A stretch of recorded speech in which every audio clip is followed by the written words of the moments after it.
है शिव और पार्वती की उस अमर प्रेम कहानी की, तो ये कहानी खत्म होने की नहीं बल्कि एक नए रूप में शुरू होने की है।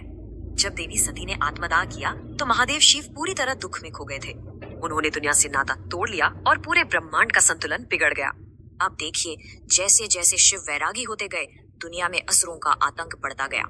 इस वरदान ने उसे लगभग अमर बना दिया, क्योंकि शिव तो विवाह ना करने की शपथ ले चुके थे।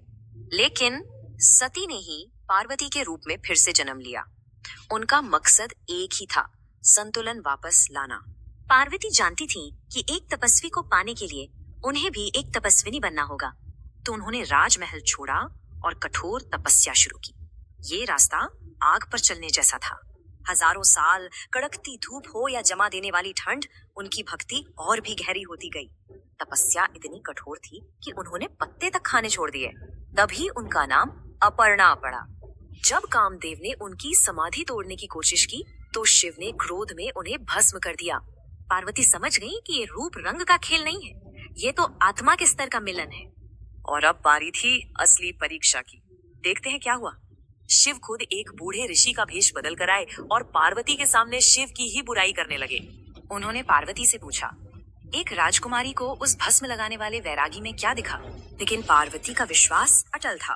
उन्होंने शिव के हर रूप का सम्मान के साथ बचाव किया। पार्वती की अटूट भक्ति और प्रेम देखकर शिव का वैराग्य टूट गया। मुस्कुराते हुए शिव ने कहा, तुम्हारी तपस्या ने मुझे जीत लिया, मैं तुम्हारा हूँ।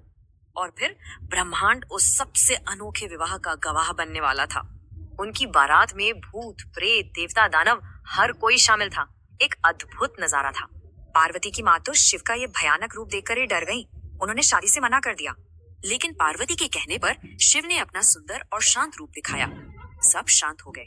ये सिर्फ दो लोगों का नहीं बल्कि शिव यानी चेतना और शक्ति यानी ऊर्जा का मिलन था। तो आखिर ये कहानी हमें सिखाती क्या है? सच्चा प्यार धैर्य, त्याग और अटूट विश्वास से ही मिलता है। भक्ति में बहुत शक्ति है। तो सोचिए, क्या ये सिर्फ एक कहानी है या हमारे अंदर की शिव और शक्ति के मिलन का राज?